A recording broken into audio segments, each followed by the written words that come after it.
As the years come and go, only forever. If you care to know,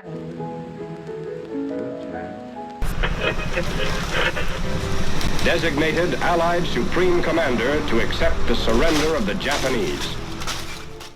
Sultan Syahrir yang mendengar kabar menyerahnya Jepang pada sekutu tersebut langsung bergegas menemui para pemuda untuk mengadakan rapat di Jakarta. Hei, ada kabar bagus pada hari ini. Jepang telah menyerah pada sekutu. Artinya pemerintahan Jepang di Indonesia sudah longgar. Berarti ini menjadi kesempatan kita untuk memerdekakan negara ini. Ya, benar sekali. Ya, kita harus mendesak Soekarno agar secepatnya memproklamasikan kemerdekaan Indonesia. Ya, benar. sekali.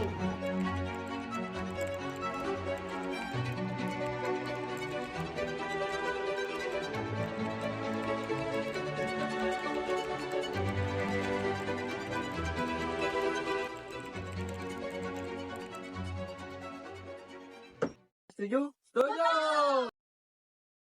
Keesokan harinya, pada tanggal 15 Agustus 1945, para pemuda yang sebelumnya mengadakan rapat pun tiba di kediaman Soekarno dengan maksud untuk mendesaknya agar segera memproklamasikan kemerdekaan Indonesia. Assalamualaikum.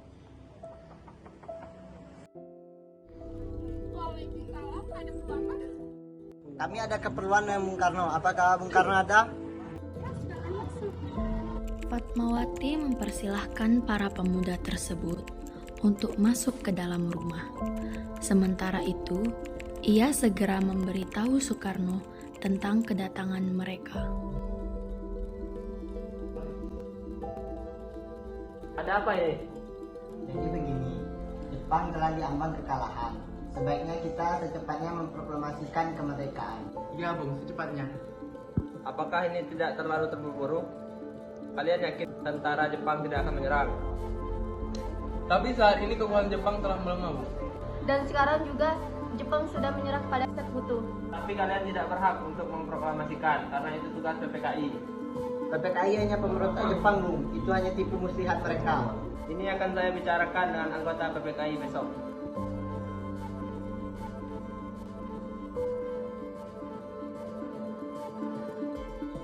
Harap Anda tidak membicarakan itu, Bung, karena itu akan bocor dan mereka tidak akan memberikan kemerdekaan pada kita.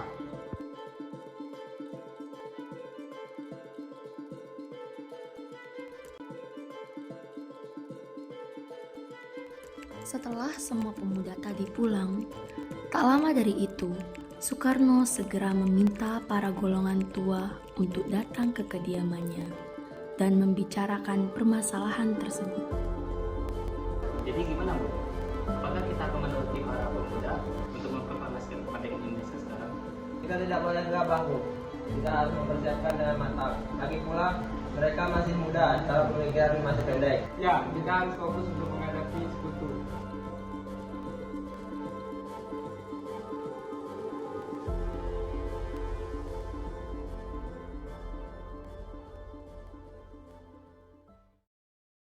Baiklah, dengan begini kita setuju Bung. Di lain sisi, meski berat hati dengan keputusan Soekarno, para pemuda yang telah meninggalkan kediaman Soekarno tetap tidak berputus asa. Mereka pun menyusun strategi agar bisa membujuk Soekarno dan Muhammad Hatta untuk memproklamasikan kemerdekaan Indonesia sesegera mungkin. Akhirnya, mereka memutuskan untuk mengasingkan kedua tokoh tersebut ke Rengas Dengklok agar terhindar dari pengaruh Jepang. Kita harus meyakini Soekarno-Hatta agar tidak mempercayai Jepang. Kalau begitu, kita harus mengasingkan Soekarno-Hatta dari pengaruh Jepang. Kemana kita harus mengasingkan mereka? Ke Rengas Dengklok, karena di sana aman dari penjajah Jepang. Para pemuda pun menyetujui ide tersebut. Pada malam hari, Insinyur Soekarno dan Muhammad Hatta dibawa oleh sekelompok pemuda menuju Rengas Dengklok. Rombongan ini berangkat dari kediaman Soekarno yang dikawal oleh pasukan peta.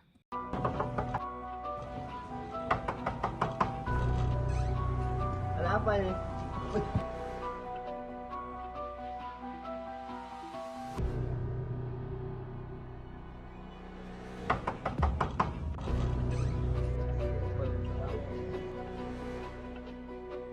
Rombongan Insinyur Soekarno dan Muhammad Hatta tiba di Rengas Dengklok dengan selamat. Pada waktu subuh, tanggal 16 Agustus 1945. Soekarno dan Muhammad Hatta berada seharian penuh di sana. Lepaskan. Kami mohon maaf atas kelancangan kami. Tapi ini satu-satunya cara untuk mendesak kalian agar Indonesia merdeka.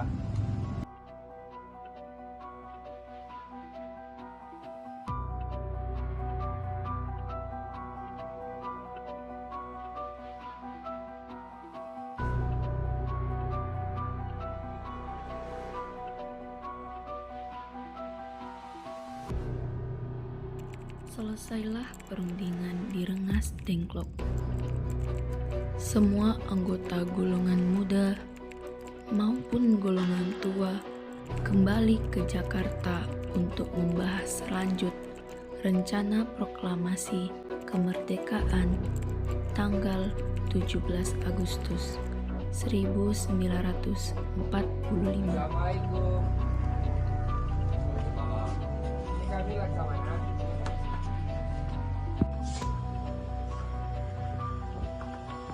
Laksamana, kami di sini ingin menyusun naskah proklamasi.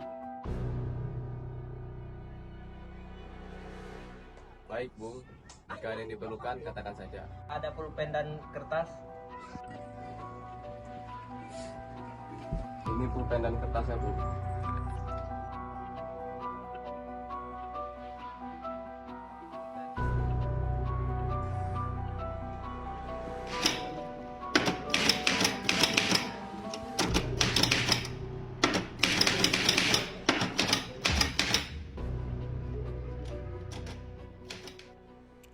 Setelah selesai perundingan di rumah Laksamana Maida, Soekarno pulang dan disambut oleh sang istri tercinta. Kemudian, beliau meminta bantuan untuk menjahit sang merah putih.